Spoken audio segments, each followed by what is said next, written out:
isso na tentativa de manter. Não tenho nem ideia do que você está querendo dizer nessa frase. Você começa a ler uma revista, na segunda linha você não está entendendo nada. Você volta para o começo e tenta entender, ou você vira a página da revista? Eu volto para o começo e tento entender novamente. Eu viro a página da revista. E eu acho que a maioria das pessoas faz exatamente o que eu faço. Você deve colocar a pretensão salarial? Não. Isso será discutido numa entrevista.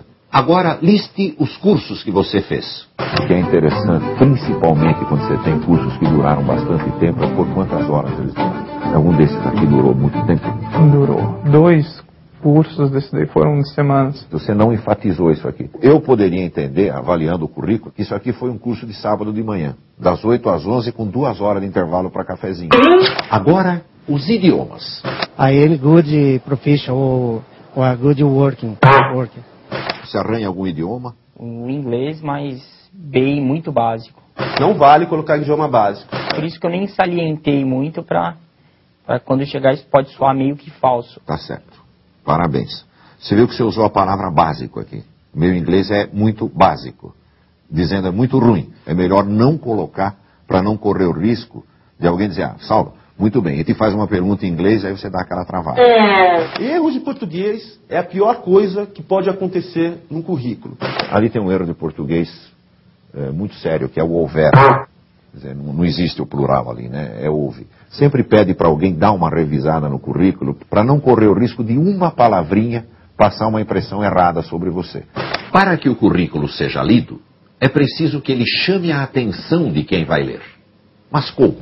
Eu queria dizer uma outra coisa importantíssima em currículo. Você tem 24 anos, você enxerga. Nem todo mundo que vai ler o currículo é jovem como você. Se você puder aumentar um pouco o tamanho da letra, também seria interessante. Eu queria te dizer uma outra coisa antes de terminar. Uma carta pessoal é um bom atrativo. Uma carta bem simples, de um parágrafo. Seria sempre bom você dizer alguma coisa da tua experiência que tem a ver com aquela empresa. Por exemplo, se for um banco, porque sua família tem conta nele faz 28 anos. Se não for nada disso, porque o nome daquela empresa foi a primeira palavra que você aprendeu a pronunciar. Antes mesmo de dizer... Mamãe.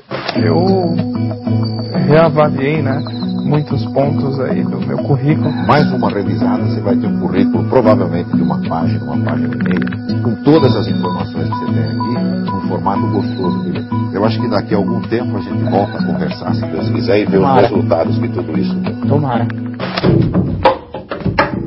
Mesmo que você esteja trabalhando, feliz com o seu trabalho, mantenha seu currículo sempre revisado e sempre muito bom, porque você nunca sabe quando uma nova oportunidade vai surgir e você vai encontrar o emprego da sua vida.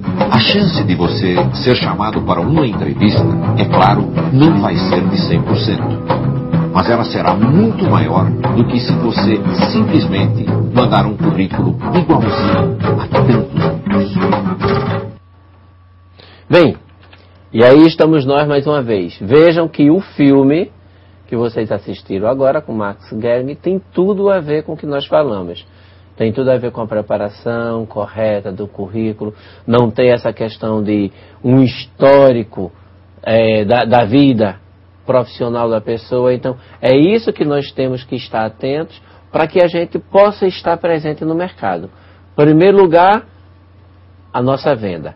Segundo lugar, o nosso meio de vender, que é o primeiro passo, é o currículo. E agora vamos entrar em si na questão da gestão de carreira. Vamos entender primeiro o que é gestão de carreira e na próxima aula nós vamos falar do planejamento da carreira. Como devemos planejar a nossa carreira. Então vamos lá. Gestão de carreira. Em primeiro lugar, para que a gente entenda o que é gestão de carreira, nós vamos para o significado da palavra gestão. Gestão é ato ou efeito de gerir. Gerir significa comandar, tomar posse. É aquilo que você vai atuar. Então, gestão é o efeito de comandar alguma coisa. Carreira é um curso ou rumo profissional. Então, gestão de carreira é exatamente você comandar o rumo da sua carreira profissional. Você tomar posse realmente daquilo que é seu. A carreira, na gestão de carreira, o importante muito é a postura. A postura tem a ver muito com o teu marketing pessoal. Tá? Tem a ver como você se apresenta. A tua postura pode estar em dois momentos. O momento de estudante e o momento profissional. Muito importante você enxergar isso.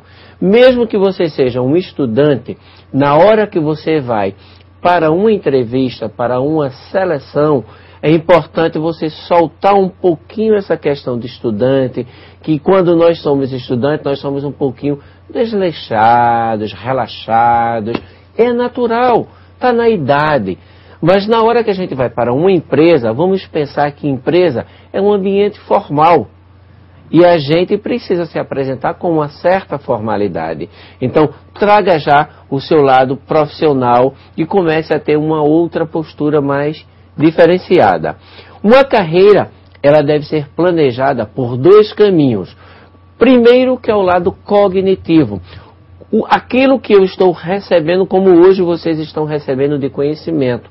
Essa é a parte cognitiva. Como eu absorver esses conhecimentos? Essa é a primeira. E a segunda é o pragmatismo. Porque nada adianta você aprender, você ter conhecimentos, se você não colocar esses conhecimentos em prática. O mercado quer de você praticidade. Ele quer você agindo, atuando. Então, o pragmatismo, o fazer acontecer, é hiper importante no mercado de trabalho. O seu currículo, inclusive, tem que expressar isso. As coisas que você conseguiu realizar, que você conseguiu participar, ele tem que dar vida ao papel que está lá somente recebendo algumas letras. Tá certo? Gestão de carreira é uma alavancagem da vida profissional. E nessa alavancagem da vida profissional é preciso ter conhecimentos e habilidades. Conhecimentos que você adquire ao longo do tempo. Conhecimentos que você adquire em sala de aulas, conhecimentos que você adquire com seus amigos, conhecimento que você adquire participando de uma palestra, de reuniões, conhecimentos que você adquire lendo jornais, revistas, livros. Leiam, sejam autodidatas. Autodidatas é você mesmo ser o seu próprio instrutor. Seja seu próprio instrutor, vá buscar o conhecimento nos livros, sem a necessidade de você ter que estar sendo empurrado o tempo todo por alguém, por um professor, por um mestre. Faça também a sua parte. Então, esse conhecimento, com o tempo que você adquire, ele se transforma em habilidade, de acordo com a prática que você vem exercendo. E depois é preciso transformar esta habilidade em atitude, porque nada adianta se você não tiver atitude. Atitude é fundamental no mercado de trabalho. E é preciso também desenvolver a questão emocional nas relações trabalhistas, porque o mercado é muito voraz. Do jeito que ele quer você com muita competência, muita praticidade, ele também quer você com controle emocional. Se você é aquela pessoa de um pavio curtíssimo, você não vai se relacionar bem no ambiente de trabalho. Qual será a consequência disso aí? Primeiro passo, você fica estagnado aonde você está, se e única e exclusivamente se a atividade que você desenvolve for de extrema importância para a empresa. Se não for de extrema importância, você vai estar fora do contexto da empresa. E aí outro assumirá o seu lugar porque tem mais desenvoltura. Pode não ter até o conhecimento que você tinha, mas tem mais desenvoltura, tem relacionamento. Então fiquem atentos a isso. Não é só o conhecimento, não é só habilidade, não é só atitude, também é postura emocional. O controle, o muito conhecido como inteligência emocional. Tá? E aí é por isso que vocês veem muitas vezes aquele aluno que não era o conhecido CDF da turma, ele vai ao mercado de trabalho e se destaca. Por quê? Porque ele tem conhecimentos não tantos quanto o que era o primeiro lugar, o CDF da sala, mas ele tem uma inteligência emocional, ele tem um controle, ele sabe transitar bem no ambiente de trabalho. E com isso ele vai evoluindo, porque ele também tem um conhecimento. E ele, além desse conhecimento, ele sabe fazer essas relações pessoais. Então fiquem muito atentos a isso. Na evolução da carreira, nós começamos primeiro pela necessidade de sobrevivência. Essa necessidade de sobrevivência veio exatamente dos homens das cavernas. Eles tinham essa necessidade e era uma necessidade basicamente fisiológica. Então, eles eram trabalhadores? Sim, eram trabalhadores. E muito trabalhadores mesmo.